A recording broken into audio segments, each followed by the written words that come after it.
Amém, amados? Obrigado ao louvor, né?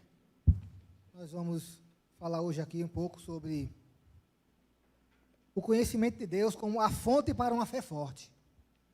Amém, amados? Eu gostaria que vocês abrissem a Bíblia de vocês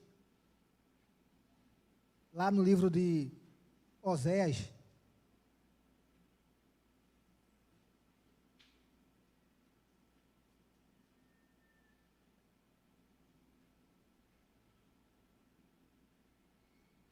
Capítulo 6, versículo 3. Oséias, capítulo 6 e o versículo 3. Que fala o seguinte: conheçamos e prossigamos em conhecer ao Senhor. Como a alva, a sua vinda é certa. E ele descerá sobre nós como a chuva serôdia que rega a terra. Amém? Na versão NVI, ele fala: conheçamos ao Senhor, esforcemo-nos por conhecê-lo. Tão certo como nasce o sol, ele aparecerá, virá para nós como as chuvas de inverno, como as chuvas de primavera que regam a terra. Amém, amados? Então, olha só, amados. Esse texto que Oséias, ele fala para aqui, para o povo de Israel, né? Ele fala na condição que o povo de Israel estava sendo cobrado por Deus devido à sua infidelidade para com o pacto do Senhor para com eles. A infidelidade do povo para com a lei.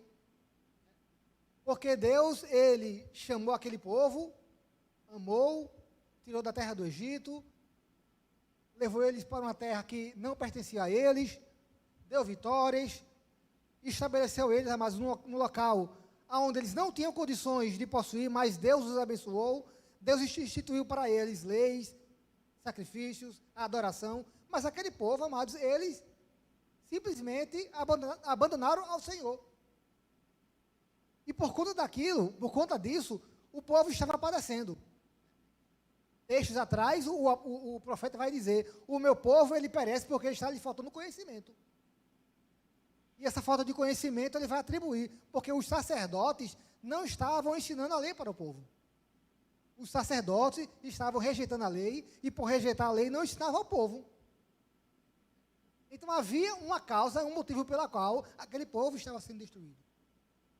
Pela qual coisas desagradáveis estavam acontecendo naquele povo.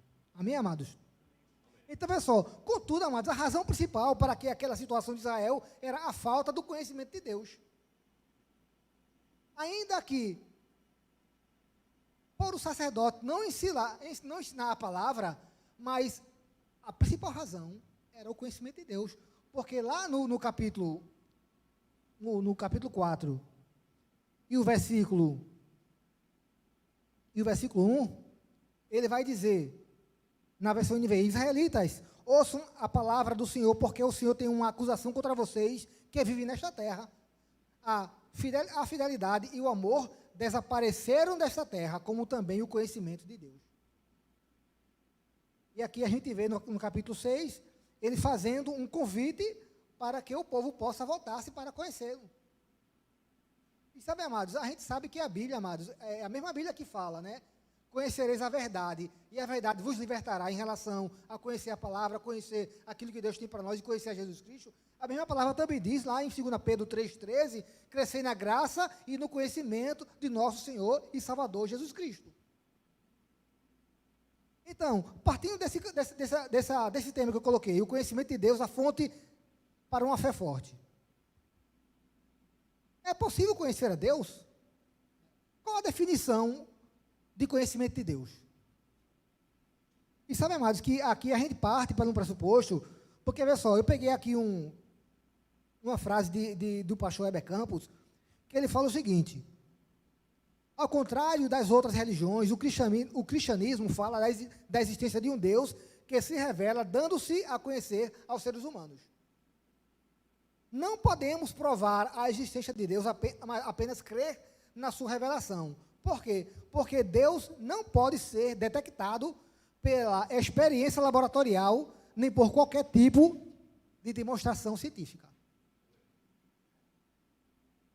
Mas sabe, amados, que quando a gente passa para a palavra de Deus, a gente vai ver que a doutrina cristã, ela crê naquilo que Deus informa acerca de si mesmo. Né? A gente vai ver lá como Hebreus 11:6. Vamos abrir lá. É por isso que todas as coisas relacionadas a Deus têm que ser pela fé, amados.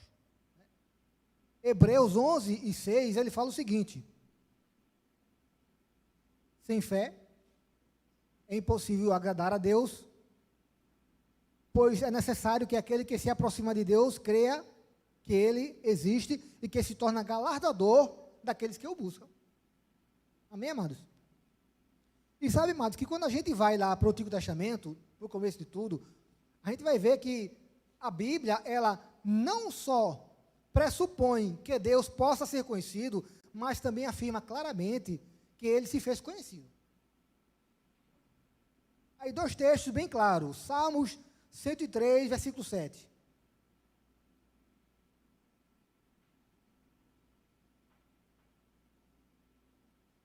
Salmos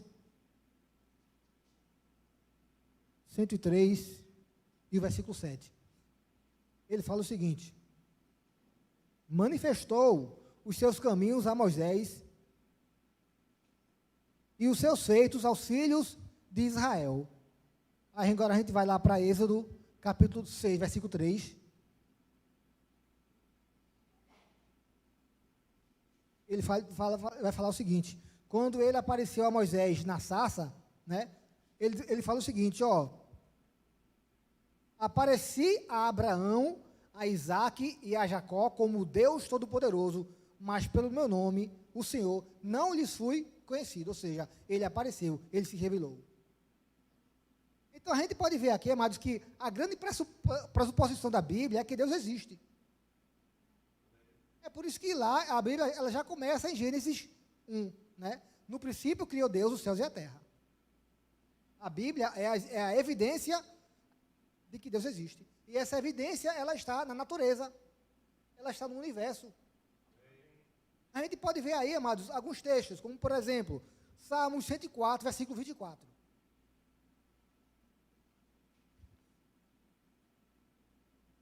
Salmos 104, versículo 24. O salmista, ele vai dizer o seguinte: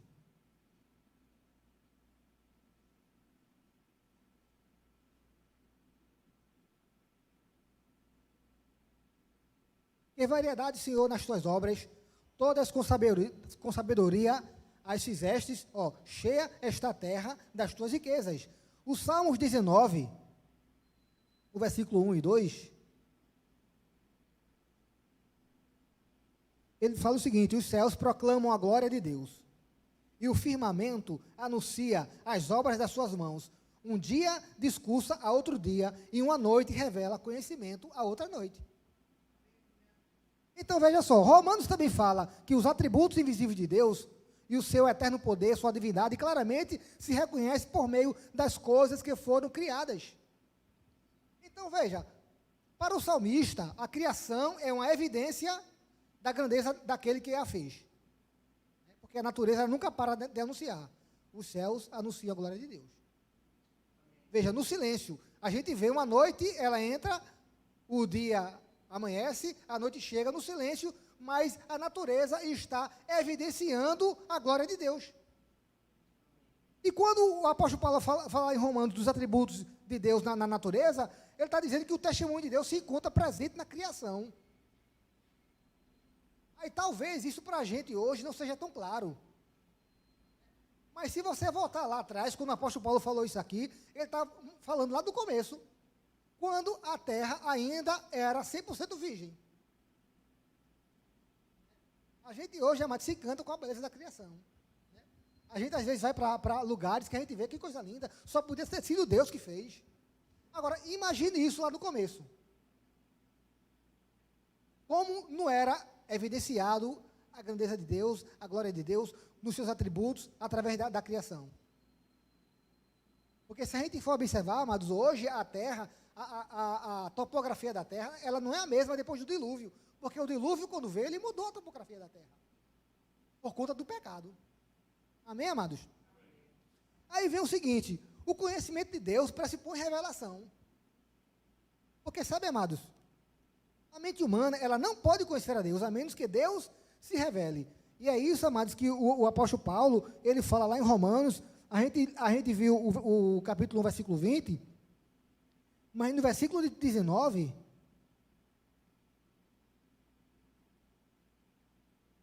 o versículo 19, ele fala o seguinte: porquanto o que de Deus se pode conhecer é manifesto entre eles, porque Deus lhe manifestou. Então a gente sabe que Deus, ele se revelou na história, ele se revelou na natureza, ele se revelou em Cristo Jesus, ele se revelou pela própria palavra de Deus, ele se revelou através dos profetas. Agora, o que acontece é que a gente não consegue compreender essa questão da revelação de Deus. Porque se a gente fosse pegar um exemplo, vamos pegar um exemplo, isso daqui. Né? Vamos supor que esse borrifador aqui seja o homem. Certo? O homem. E se a gente pegar aqui toda a grande Recife, né? A gente vê que Recife é grande. Não é verdade? Vamos supor que Recife seja o tamanho de Deus, seja Deus, e aqui é o homem. Aí eu te faço a pergunta: o homem, ele cabe em Deus? Ele não cabe. Né? O homem cabe em Deus, mas Deus cabe no homem? Deus não cabe no homem. Né? Se a gente fosse pegar, né, a quantidade disso daqui para encher todo o Grande Recife, quantos trilhões precisaria? Agora, você imagina isso daqui em relação a Deus. O homem, ele não pode conhecer a Deus. Aí o que é que Deus faz?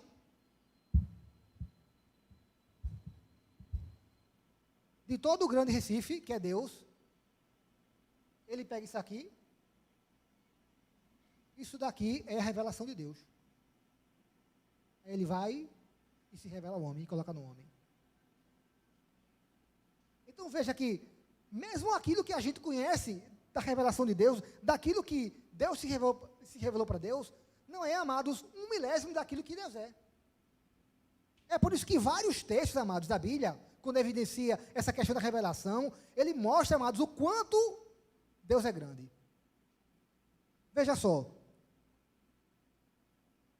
A gente vê o que Romanos 1,19 fala que Deus se revelou. Mas veja, nós jamais poderemos conhecer Deus plenamente. É o que o salmista vai falar lá no Salmo 145, versículo 3. Ele vai dizer, ó: grande é o Senhor e muito digno de ser louvado, a sua grandeza é insondável. É o que ele vai falar no Salmo 147, versículo 5. Grande é o Senhor e muito poderoso, o seu entendimento não se pode medir.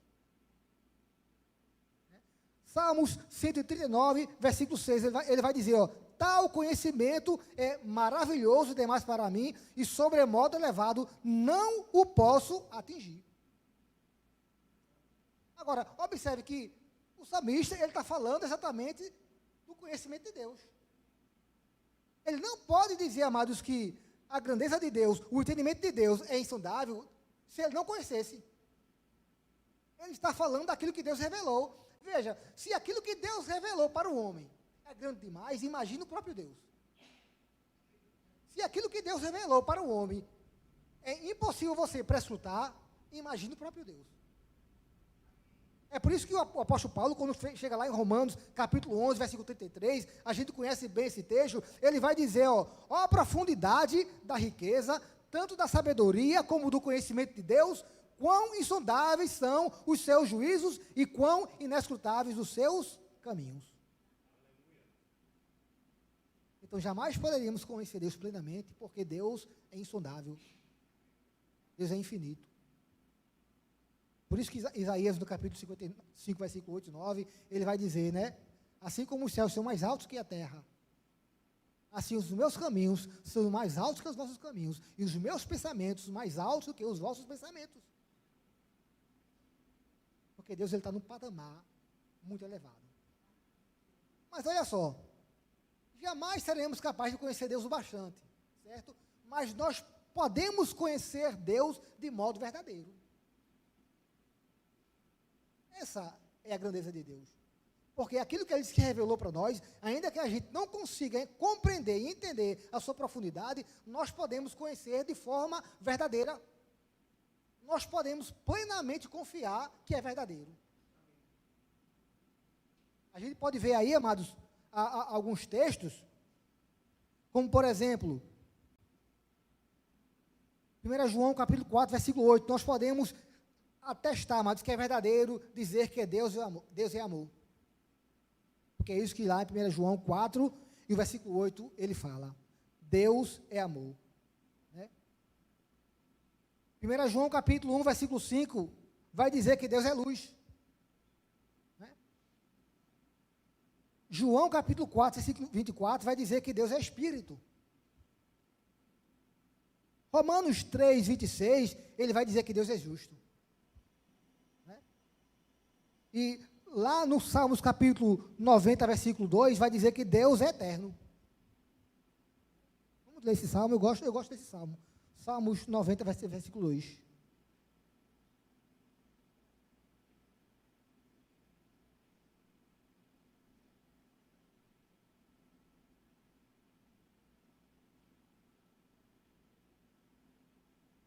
Ele vai dizer, versículo 1 e 2. Senhor, Tu tens sido nosso refúgio de geração em geração. Antes que os montes nascessem e se formasse a terra e o mundo, de eternidade a eternidade, Tu és Deus. Amém, amados? Salmos 29, versículo 4.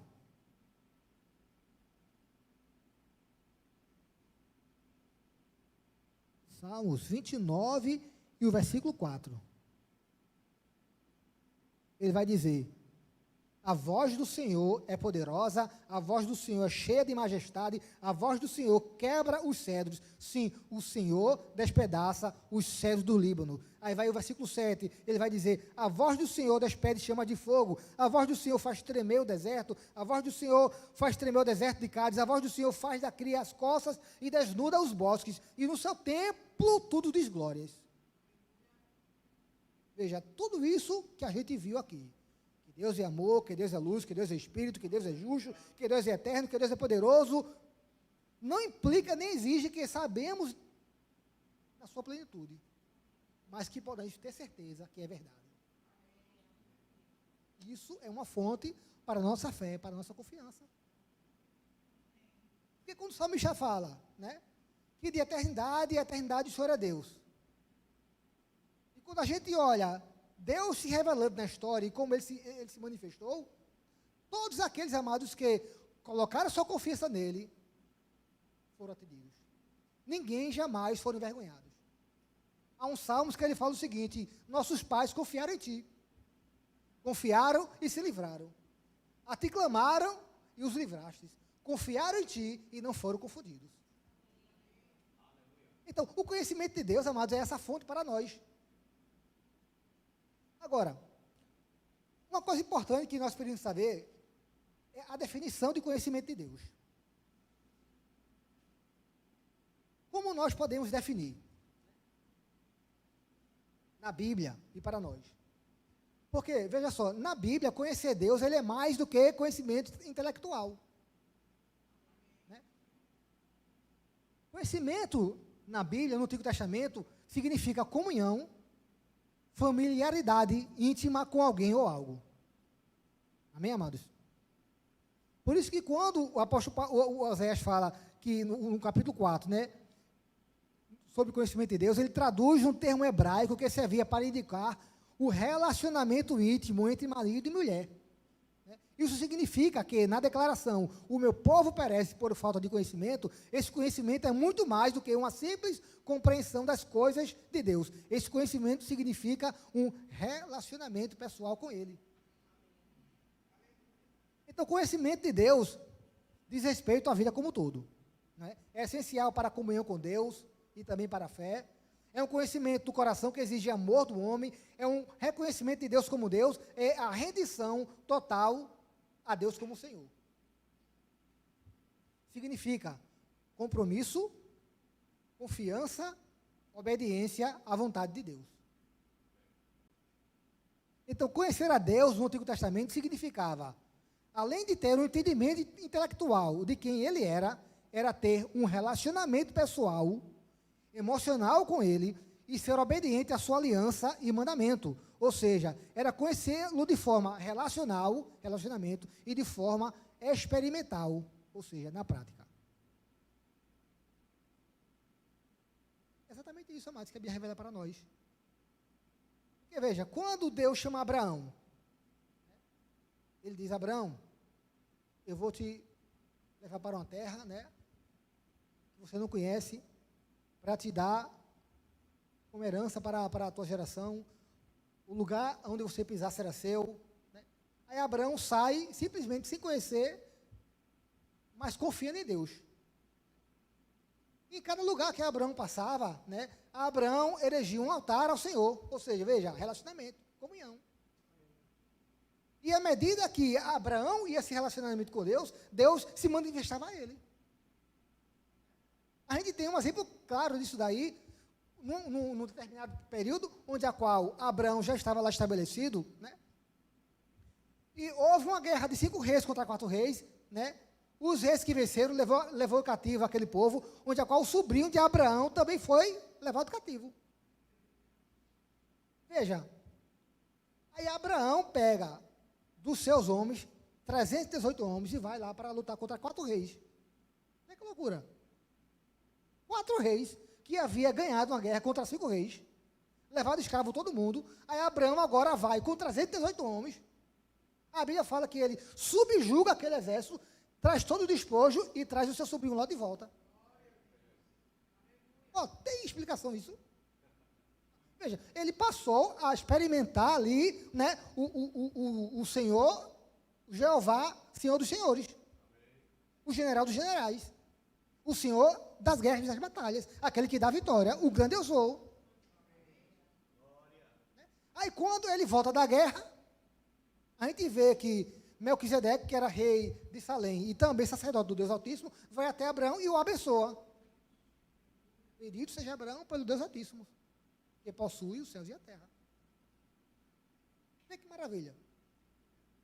A gente vê lá, amados, Enoque numa geração corrupta e pervertida, mas ele diz que Enoque andou com Deus, mas foi tão profundo o andar dele que Deus tomou para si. Ele experimentou o relacionamento com Deus numa dimensão, amados, que nenhum de nós experimentou. E que tem que falar de Davi? Matou um leão, matou um urso, aí de repente vê um gigante lá. Mas ele conhecia o Deus que ele servia. Ele dizia: você pode vir para mim, com espada, com lança, com chute, com o que você quiser, mas eu vou para você em nome do Senhor dos Exércitos. Aí foi lá, matou o gigante. Era relacionamento e experiência pessoal. Porque ele conhecia um Senhor, mas de forma prática. E é exatamente isso que a Bíblia, ela traz para nós a definição de conhecimento. Para que ela possa ser uma fonte, amados, para a nossa fé ser forte e ativa. Aí veja só, Romanos 12:2, ele vai dizer, não vos conformeis com este século, mas transformai-vos pela renovação da vossa mente, para que, experimenteis qual seja a boa, agradável e perfeita vontade de Deus. É a vontade de Deus que nós experimentemos Ele, que nós experimentemos a sua vontade. Salmos 34:8 vai dizer, provai e vede que o Senhor é bom, bem-aventurado o homem que nele se refugia. Provar e ver, é um convite para se provar. Veja, Deus, amados, ele quando criou o homem, ele criou o homem para ter comunhão com ele. Não foi simplesmente para ter, amados, uma ideia de quem ele é, um conhecimento simplesmente teórico, não. Mas experimental. Deus, ele chama a igreja para isso. Deus nos convida para isso, amados. Para que a gente possa ter experiência pessoal com Ele naquilo que a gente precisa. Se é uma cura, porque Ele é Jeová, Rafa, o Senhor que nos sara. Se é uma perturbação por causa de uma adversidade de circunstância, Ele é o Shalom, o Senhor nossa paz. Ele nos convida para que a gente possa experimentar da paz dEle. Se há pressões de todos os lados, ele é aquele que nos dá alegria. Ele é a plenitude da alegria, amados, de estar nele. Ele é a fonte de tudo. Assim como também para o sucesso, para as provisões das finanças, para tudo aquilo que a gente precisar, amados. Agora, eu gostaria que vocês abrissem lá no livro de Daniel.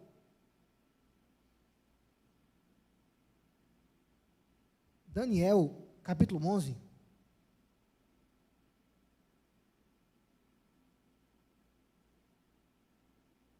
Livro de Daniel,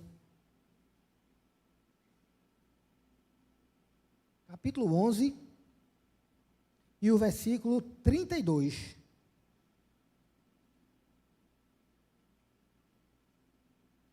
Ele fala o seguinte: aos violadores da aliança, ele com lisonjas perverterá, mas o povo que conhece ao seu Deus se tornará forte e ativo. É interessante, amados, porque veja só, o profeta Daniel está falando isso aí, né, em meio a um quadro profético que ele estava profetizando para o futuro de Israel. E que de fato aconteceu. O que é que ele estava profetizando? O que foi que aconteceu?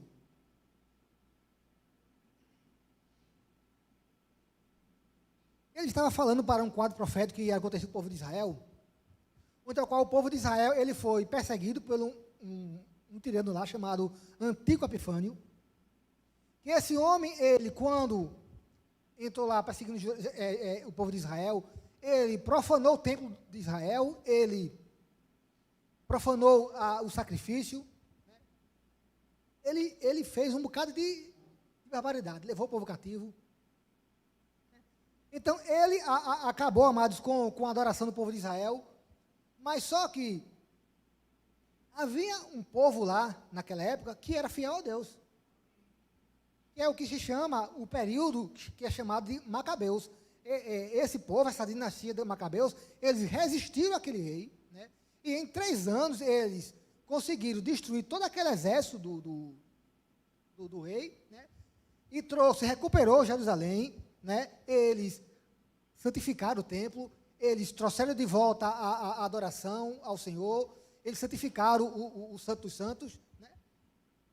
E o profeta Daniel lá atrás estava falando sobre esse tempo que haveria, onde a qual ele fala, né? Aí, ó, o povo que conhece ao seu Deus se tornará forte e ativo. Ou seja, ele está dizendo que em meio a esse quadro profético de desolação, haveria um povo, amados, que eles conhecem ao seu Deus, um povo que são fortes e um povo que fazem proezas.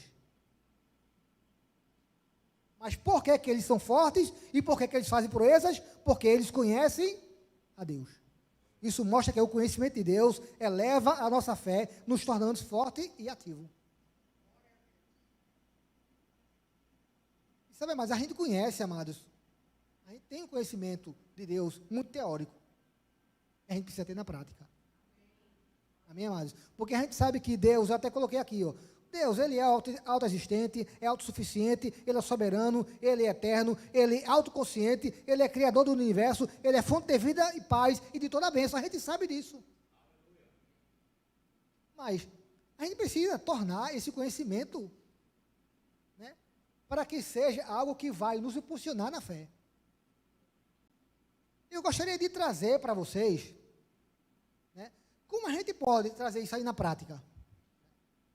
Porque a gente conhece tanto. Aí eu peguei aqui, se der tempo, mas pelo menos a gente consegue falar, sobre a questão da revelação de Deus, lá em Gênesis. Né? Gênesis 1:1.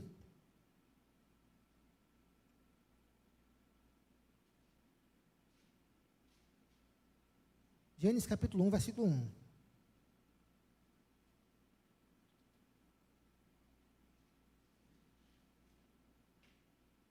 Ele fala, no princípio criou Deus os céus e a terra, certo? Aí vai lá no versículo 26. Então disse Deus, façamos o homem à nossa imagem, conforme a nossa semelhança. Só esses 2 textos. Então veja só, o nome que Deus se revela aqui é o nome que a gente chama Elohim. Elohim, nome hebraico. Certo? Elohim, eu coloquei alguma definição aqui, é aquele que deu início a todas as coisas. Esse nome contém a ideia do poder criativo de Deus, bem como da sua autoridade e soberania. Elohim é o plural de El, ou Elohá, e a sua forma plural é utilizada para enfatizar a majestade do único Deus, de Deus, e não para indicar a crença em muitos deuses, ou seja, é utilizado para enfatizar a majestade do único Deus, e não para indicar a crença em muitos deuses. Então veja, por essa definição que eu coloquei aqui, que está lá, que ele contém a ideia de poder criativo, então quando você estiver enfrentando desafios, acima das suas forças, à sua disposição, você tem um poder criativo que pode subjugar aquela situação. Veja, trazer o conhecimento de Deus para a nossa fé é exatamente isso, ou seja, eu sei, agora eu tenho a definição, que esse nome contém a ideia de poder criativo, de soberania, de majestade. Então, se a circunstância que eu estou passando, ela está acima da minha força, tem um poder criativo que é muito maior do que aquela ali. Então, eu posso chegar a orar e pedir, Senhor, Elohim, eu te entrego essa situação. Manifeste-se nesse quadro. Haja com o teu poder criativo. Veja, porque a gente sabe, amados, que a fé, ela é um dom que Deus dá para o homem, para que ele possa colocar a sua confiança nele, a fim de que ele resolva aquilo que precisa ser resolvido. A fim de que ele intervenha, manifeste intervenções divinas. A fé não é dada para você, para que você resolva. Porque se fosse para você resolver, você não precisaria de fé. A fé é para que você possa confiar em Deus, para que Ele resolva. Então, é exatamente isso, amado. Você tem um Deus cuja a palavra e a autoridade final pertencem a Ele. Ele é o Criador. Agora, veja só, pelo seu poder criativo, Deus criou os céus e a terra. Mas Ele também sustenta todas as coisas. Então, a nossa vida também é sustentada por Ele. Aí, veja só, Elohim, então, permita que Deus estabilize o seu mundo hoje.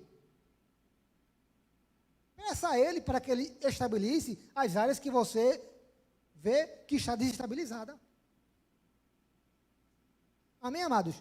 Por quê? Porque Ele é absolutamente confiável, perfeitamente capaz, e Ele possui os recursos infinitos para cumprir os seus propósitos.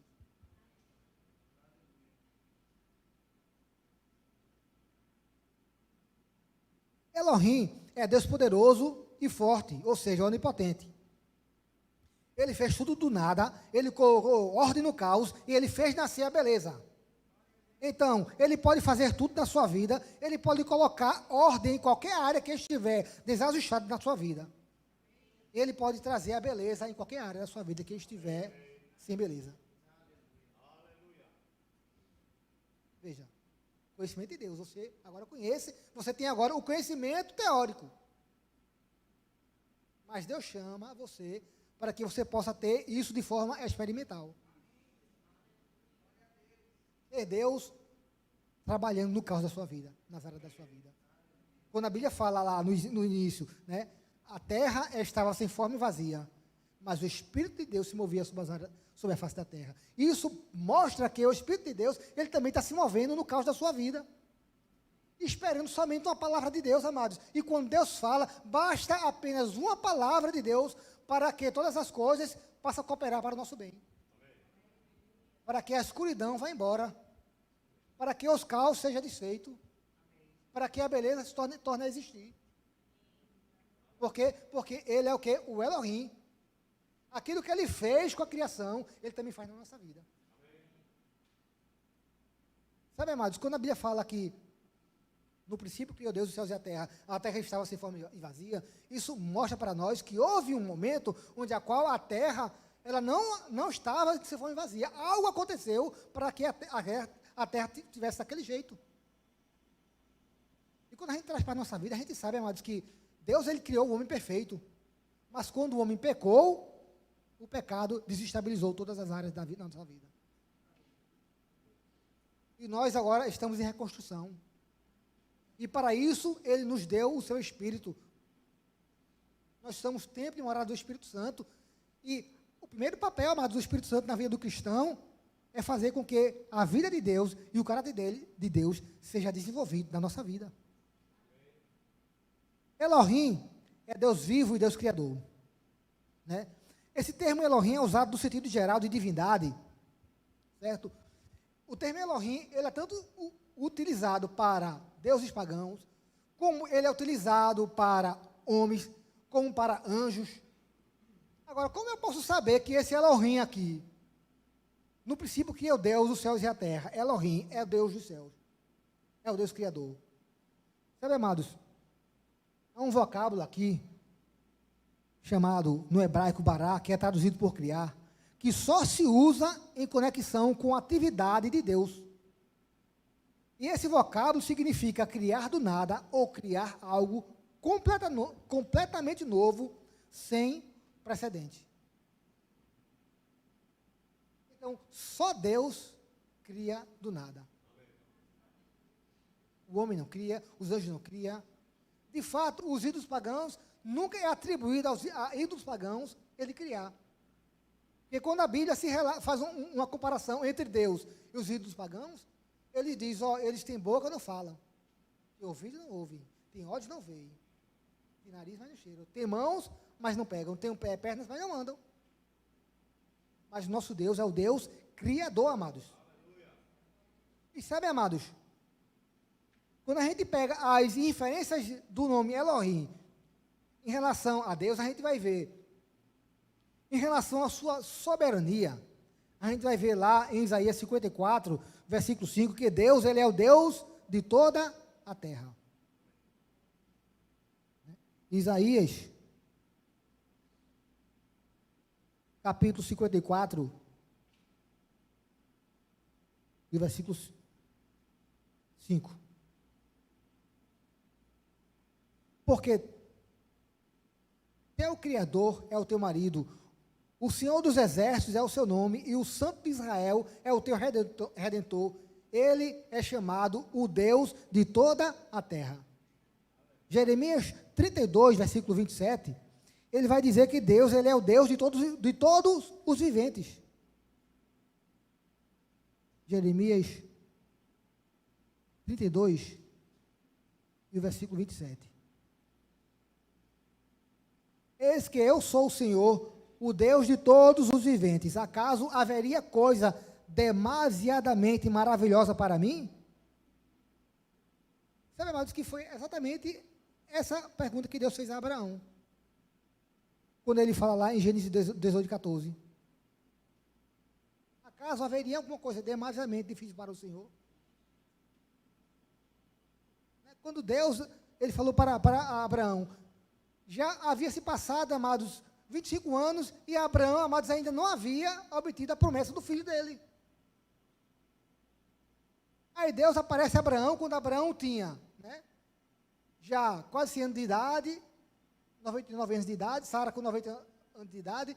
Aí Deus fala para ele foi questionar a Deus. Aí Deus diz, porventura haveria alguma coisa demasiadamente difícil para o Senhor?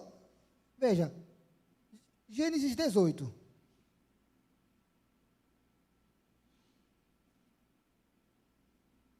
Gênesis 18, e versículo 14.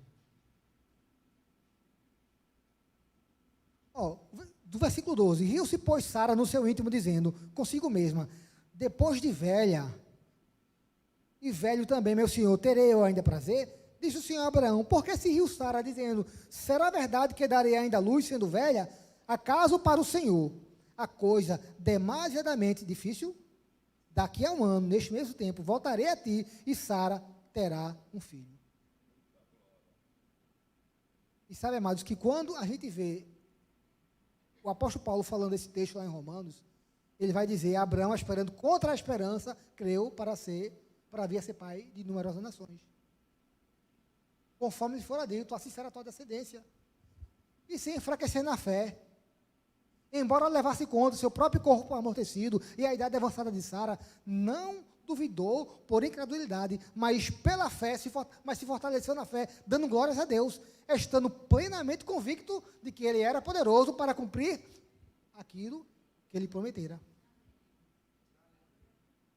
Por quê? Porque Abraão conhecia. Quando Deus falou para Abraão, Abraão creu, Abraão, ele não questionou a Deus. As nossas impossibilidades são possibilidades para Deus. As nossas dificuldades, amados, são fáceis demais para Deus. Não existe nada para Deus, não existe nada no universo que possa, amados, colocar, amados, Deus em xeque. Em xeque-mate. Não existe nada. Não existe nada que esteja fora do controle dele. Sabe, amados, que Deus, ele é o Deus dos céus. Neemias 2,4 fala isso. Deus é o Deus dos deuses e Senhor dos senhores. Sabe, amados, ele é o que criou todas as coisas, ele é aquele que julga, o que julga a terra e o que julga retamente. Salmos vai falar sobre isso aí. Se você tem alguma causa, amados, na mão do Senhor, ele é aquele que julga retamente. Julga com perfeição. E sabe, amados, que o julgamento dele é a seu favor. Nunca é contra você. Sabe, amados, que essa forma Elohim também é a forma plural de Elohá, o qual acomoda a doutrina da trindade, ou da triunidade de Deus, onde a qual trabalhando, que mostra a triunidade de Deus trabalhando a nosso favor. Ou seja, Deus Pai, Deus Filho e Deus Espírito Santo. Isso mostra que você não está só. Por isso que nós podemos, amados, dar glória ao Pai, glória ao Filho e glória ao Espírito Santo. Por isso que nós podemos adorar ao Pai, adorar ao Filho e adorar ao Espírito Santo. Nós podemos pedir ajuda ao Pai, pedir ajuda ao Filho e pedir ajuda ao Espírito Santo. Porque os três são um. A doutrina da Trindade é exatamente baseada na revelação do plural majestoso de Deus, do Deus Elohim. Do Deus que ele não é um só. Ou seja, você não está só, amados. Sabe, amados? 2 Tessalonicenses, capítulo 3, versículo 5.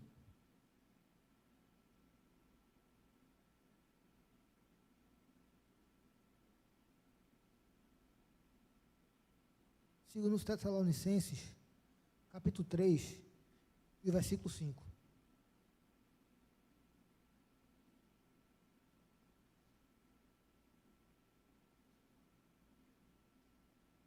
Ele vai dizer o seguinte: ora, o Senhor vos conduza ao amor de Deus e à constância de Cristo Jesus.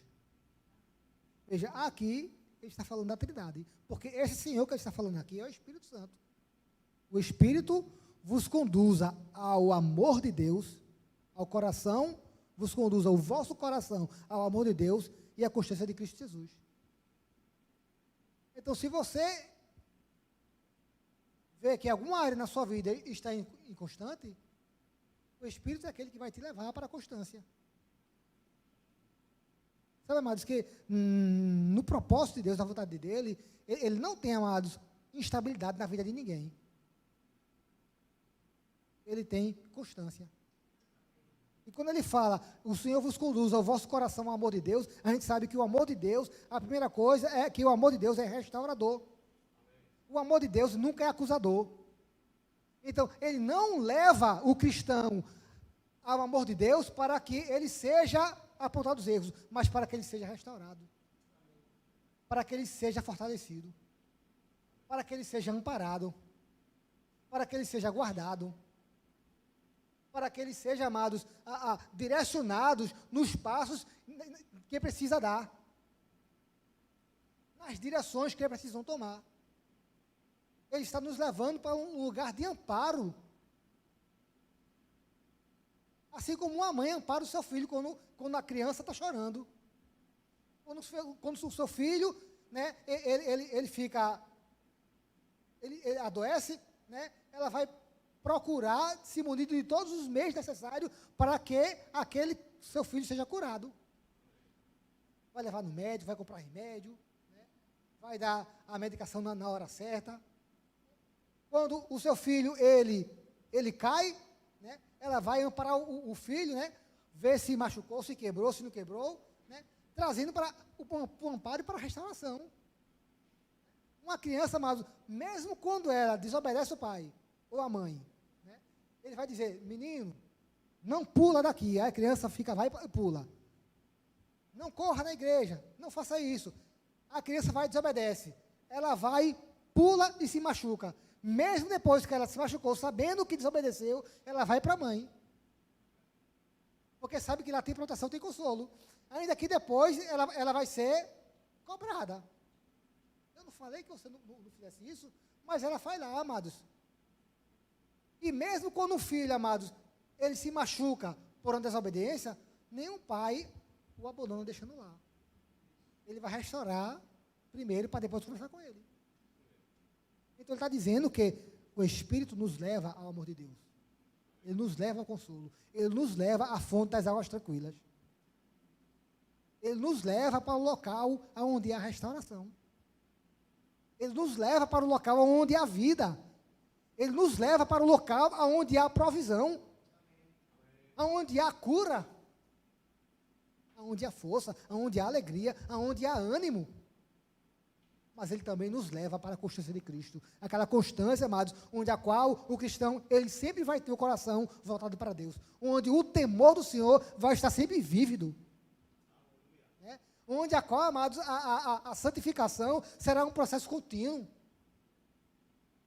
Onde a qual ele vai nutrir de forças, amados, para dizer não ao pecado. A constância de Cristo. Onde haverá sempre, amados, uma constância na adoração, na busca, na confiança. Onde a qual haverá uma constância na autoridade, na posição de autoridade. Esse é o Elohim. Esse conhecimento que a gente tem, Deus nos chama para ser experimental. Na prática. Vívido. Não simplesmente teórico. Amém, amados? Esse é o Deus que dá fonte, que é a fonte de vida para tudo aquilo que nós necessitamos. Por isso nós podemos confiar nele. Por isso que o conhecimento de Deus é a fonte para a fé viva e forte. Porque agora que eu sei, amados, que ele é aquele que colocou ordem no caos, eu sei também que ele pode colocar na ordem na minha vida. Se eu sei que ele é aquele que tirou toda a escuridão e trevas da terra, ele também é aquele que pode tirar toda a escuridão e trevas da minha vida. Se eu sei que é aquele que do nada fez tudo, porque ele não precisa de ter matéria para fazer, porque ele é o Criador, ele também pode fazer, amados, da minha vida, aquilo que não existe, vai voltar a existir. Então, a minha fé, baseada nisso agora, ela se torna mais forte. Então, agora eu vou buscá-lo. Ao Elohim. Estabiliza a minha vida. Estabiliza essa área que está desestabilizada. É como o salmista diz, Senhor, põe luz nas minhas trevas. Porque eu sei quem é que pode colocar luz. Eu não preciso me desesperar. Nós não precisamos andar desesperançoso, porque Ele é a nossa esperança. Porque Ele tem a solução para tudo. Sabe, amados, que aqueles salmos, eu acho interessante, que o salmista, quando ele fala de Deus, ele fala que Deus está no trono rindo. Já pensou? A pessoa passando uma tribulação terrível, né? Sem saber o que fazer, aperreado, rapaz, como vai ser isso? E Deus está lá rindo. Mas por que Deus está rindo? Porque para ele aquilo ali, para mudar o quadro é fácil. Ele só espera a nossa confiança de nós, só espera de nós a nossa confiança. Ele só espera de nós a nossa busca. Ele está vendo lá o inimigo, né, entrincheilhando o cristão, deixando o cristão lá, amados, acuado, sem saída, e Deus lá rindo. Por quê? Porque Ele é a saída para tudo que precisar.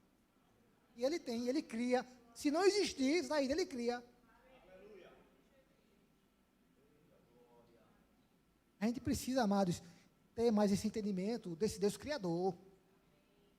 Sabe, amados, que quando a Bíblia fala a terra estava sem forma e vazia, né, os estudiosos, eles falam que esse termo, sem forma, amados, não tem explicação para isso. Porque se você pegar um copo descartável e você amassar ele, aquele copo, ele vai ficar deformado. Ele vai ter uma outra forma. Mas sem forma, não. Como é? O que a Bíblia quer dizer sobre esse sem forma? Não tem uma explicação, a gente não consegue entender a profundidade disso. Mas para Deus, não importa se está deformado ou sem forma, Ele coloca em forma, coloca em ordem tudo aquilo que é preciso. E a confiança nele, a cada dia, amados, que a gente passa a conhecê-lo mais, a nossa fé mais forte fica. A nossa confiança, ela é a mais aperfeiçoada. E que nós possamos, como Daniel falou, o povo que conhece o seu Deus se tornará forte e ativo. Ou seja, só aquele que conhece o seu Deus. Por isso, amados, que o diabo, quando ele lança uma adversidade, a primeira coisa que ele ataca é a mente e as emoções do cristão. Sabe por quê? Para que ele possa, amados, ocultar o conhecimento. Aí, outra coisa que ele ataca é exatamente a fala, para que você não possa falar, nem clamar. Mas sabe que nós não estamos sujeitos mais a Ele, porque nós somos resgatados do império das trevas e transportados para o reino do Filho do seu amor. Por isso que, naquele momento de pressão, a gente não sabe o que fazer, como fazer, aí de repente a gente fica orando, meditando, aí de repente, quando a luz começa a raiar, a gente começa a buscar o Senhor, e começa a agradecê-lo, Senhor, mas tu podes. Aí de repente o quadro nem mudou ainda, mas a esperança está lá, a força está lá, eu não vou desistir. Aí está lá o cristão, Satanás, você não vai me derrotar, maior é o que está em mim, obrigado, Senhor, porque tu és a minha força, a minha fortaleza. Porque o conhecimento de Deus, ele faz isso, amado, nos torna forte e ativo. E o diabo, ele não vai roubar isso de nós, amados. E nós louvamos a Deus por esse ministério que nós fazemos parte, por essa igreja, amados, onde a qual tem se dedicado ao ensino da palavra, ao conhecimento, para que nós possamos conhecer e viver essa palavra e desfrutar dessa palavra. Amém, amados? Que Deus possa abençoar cada um de vocês. E a esperança está bem perto de vocês. Não é esperança nesse mundo, nem nesse sistema, mas a esperança em Deus. E que essa esperança, ela se tornará, assim como Abraão, amados, vida real. Ela se tornará palpável. Os sonhos se manifestarão. O que Deus falou se cumprirá.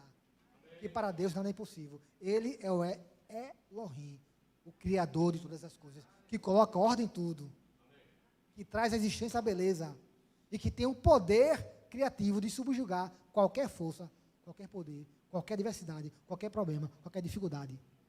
Em nome de Jesus. Amém?